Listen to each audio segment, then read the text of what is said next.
Why does K-beauty work so well for black and brown skin? Let's talk about it.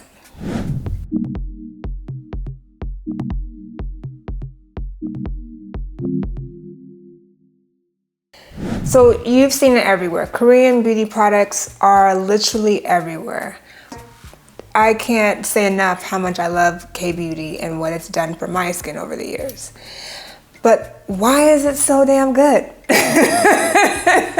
In this video, I want to go over the philosophy behind K-beauty and why it works really well for melanated skin, and then also the key ingredients that really, chef's kiss, take you over the top and get you that perfect glass skin.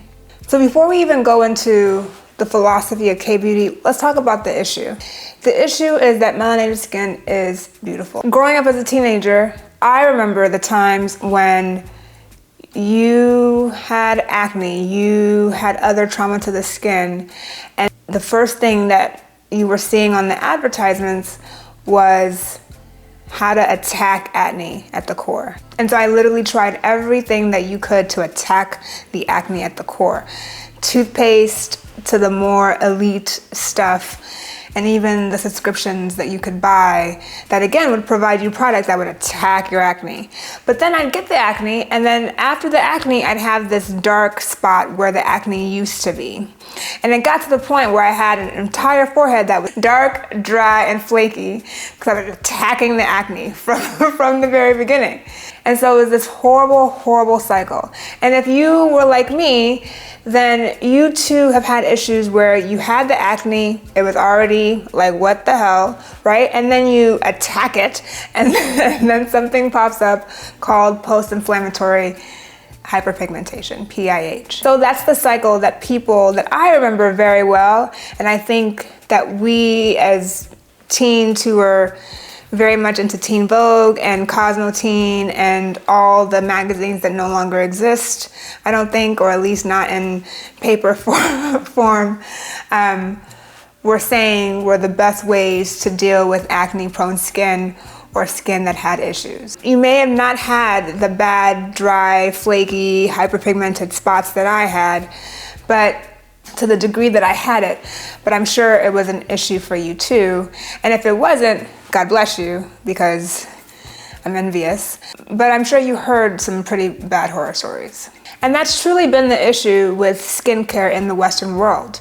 The idea was that you almost try to evaporate the issue, right? Which sounds great, right? You have an enemy and you fight the enemy, point blank, period, right? But when you fight it, black and brown skin then reacts to that trauma, that war going on in your skin, by producing even more melanocytes or melanin, the dark pigment. And so after the initial insult, you have the insult of the hyperpigmentation afterwards. And then it's hard to get rid of the hyperpigmentation. And so even if you don't have acne, even if you don't have, these kinds of bad inflammatory reactions, you end up with the hyperpigmentation that can stay for a long period of time, leaving you with uneven skin tone. And so for many years, this was my plight, even going into my 20s and my 30s. Can you believe it? I had acne in my 30s. And I wouldn't get bad acne, right? It wouldn't be like these really, aggressive spots everywhere, but it'd be one spot here, and then it would go away and leave hyperpigmentation. And then maybe a couple months later, I still have hyperpigmentation, but now I also have a new spot. And so that's the kind of thing that I was dealing with for many years. Can you relate? Am I alone? Am I? In comes K-beauty, right? So I'm in my 30s now, mid-30s, and I'm like, I can't live like this anymore. I'm about to be a full-fledged plastic surgeon, and I don't think people want to see a plastic surgeon with uneven skin tone. I may have been harsh on myself, but the truth was I really did feel insecure about this, right? And so I learned a lot about K-beauty. Here is the beauty of Korean skincare. The philosophy is totally opposite from the Western thinking of we must attack our enemies, right? In K-beauty, it's more about preventing the enemy from arriving in the first place, right? Creating an environment where acne does not want to live, where uneven skin tone does not want to be. It's about hydrating the skin, moisturizing the skin. And then also it's about staying away from things like the sun and investing heavily in sunscreen, right? So you end up working with the skin and not what ends up being against the skin. And if you have acne, you don't attack it. You just create an environment where it can heal in the best way possible, because you're gonna have to go through the acne, right? But can we create an environment where it will heal as best as possible and leave you with minimal scarring afterwards? Doesn't that sound beautiful? It does to me, and that's why I've been a firm believer in K-beauty. And I hope that if you have not been convinced to do it, that this video will help you to get there. And I'm not being sponsored by anybody.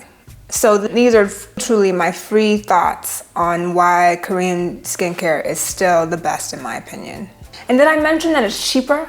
It's cheaper than a lot of the Caudalie, the La Mer, the SkinCeuticals, all the high name brands, the luxury brands that we have come to know and hear about. Those things cost hundreds of dollars each, little tiny bottle that lasts you maybe for 2 weeks, right? But Korean skincare, by contrast, doesn't cost that much. And again, really is grounded in this really beautiful philosophy about working with the skin. So let's talk about individual ingredients that make Korean beauty products also amazing. Now the first one is niacinamide. Niacinamide is also known as vitamin B3. And what it does is, instead of trying to stop pigment production altogether, it works by blocking the transfer of melanin to the skin surface, or excess melanin, I should say, to the skin surface. It also strengthens the skin barrier. Niacinamide, I will say, is I think the first thing that I invested in, just a nice niacinamide spray, and it was clutch. I get so expressive when talking about, there are a few things that give me this hype, right? And Korean beauty is one of them. Next is vitamin C. Vitamin C is an antioxidant that brightens skin. And it can actually be quite irritating to the skin in its purest form. In most Korean beauty products, the vitamin C is in small enough quantities so that you get the effect without the added risk of increased irritation from the sun. And this should have been something that I should have said earlier if it wasn't very clear. Sunscreen, sunscreen, sunscreen must be included in a regimen when you're talking about skincare, whether you're black, brown, white, whatever.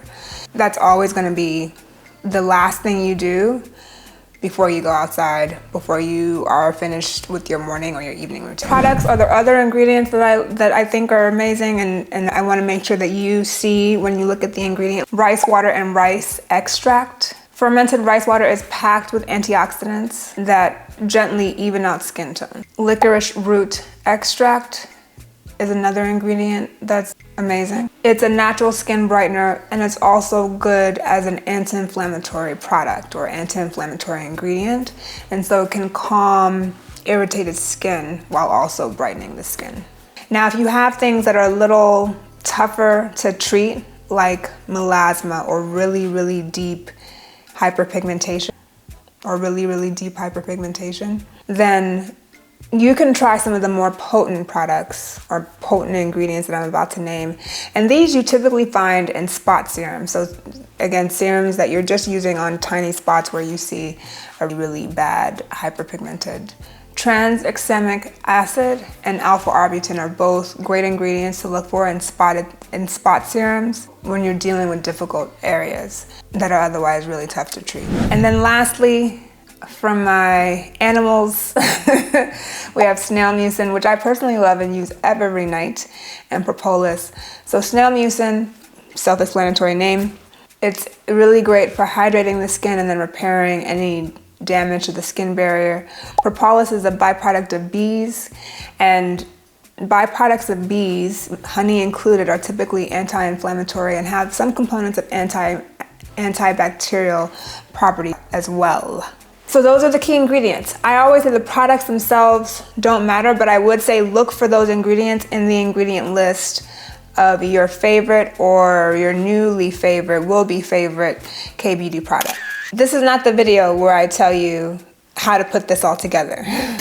I've recorded now 2 videos, one discussing what a typical routine looks like for me, and 2, what products I'm loving at the moment. So check those 2 out if you really want some more details about the actual products themselves, even though the products don't matter. And I'm not loyal to any product unless they pay me, and they haven't paid me yet. So,